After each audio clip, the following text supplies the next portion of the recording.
Welcome to the Live in the Hive, to my show, The Cool Way to Calm. I'm Dr. Annika Sorensen from Sweden, and I help stressed out business leaders to slow down so that they can start to work faster without having to work harder.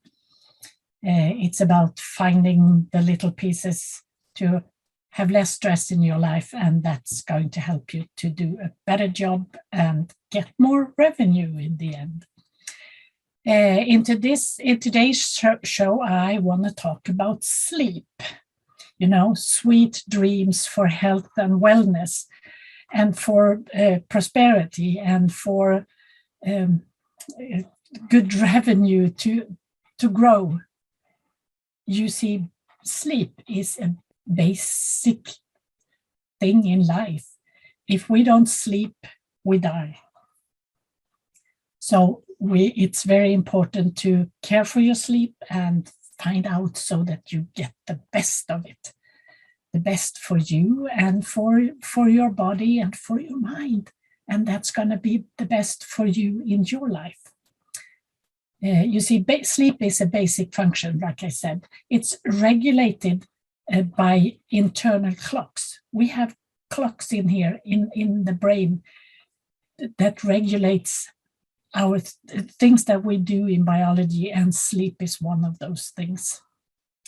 It also regulates eating and tons of other things. I'm not going to go into that today, but it's very important. And those clocks, they are called the circadian rhythm. They have this fancy name, and it was the fact that the scientists found this system got the Nobel Prize in, I think it was 2017. So it's a very important system. These clocks want to have sleep every night at the same time.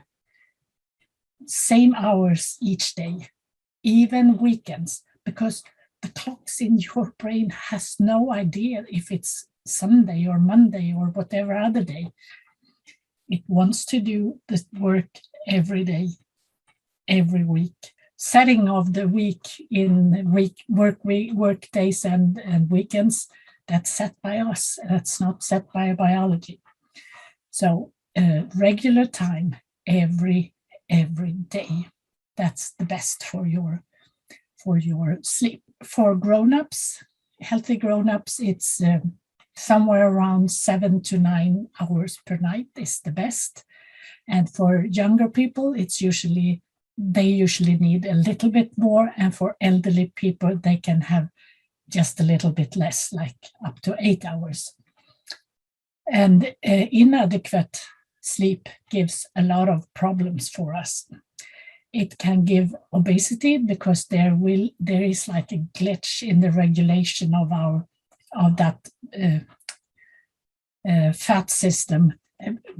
It's regulated by those sleep hormone and those clocks that we have in the brain. So it's all connected. It can also sleep. Inadequate sleep will also give heart problems, because in the sleep you have a reduced blood pressure, and if you don't sleep enough during the night, there will be like the average blood pressure over the 24 hours will be higher, and that is a potential risk for cardiovascular disease. And also there is a connection with the calcium, the way we care for calcium in the body. It also gives a risk for cardiovascular disease. The sleep affects our immune system. So if we sleep too little, there will be a production of a low level of inflammation, and that increases the risk for chronic diseases in our bodies. There is a connection with the insulin management, and that gives the risk for diabetes too. There is a connection with cognitive performances, like the memory. So we get, you could even say we get dumber if if we don't sleep enough. There's an effect on the mood, you know, you get grumpy, and you have emotional outbursts because you are so tired. And there's a risk for safety, both in driving and in workplace with accidents when you are too tired from not sleeping. In sleep, we have the REM sleep, that's the dreams. And they are associated with learning, with retention of our memory, that things that we learn actually stick. Because if we want to learn something, we want it to stick, to stay here, so that we can use it over and over again. So these are some of the, what you say, problems or challenges with too little sleep. And I just gonna give you 5 quick tips for better sleep. And we'll start with avoid coffee or caffeine and cigarettes, because those are stimulations for your brain, and you don't want to have stimulation when you are going to sleep. You want to be slow down. And the second one is also avoid alcoholic drinks late at night or in the evenings, because when you have too much alcohol in your body, your sleep system, the pattern of your sleep is disturbed. So you don't get the right amount of the right sleep in the right order, and you will not be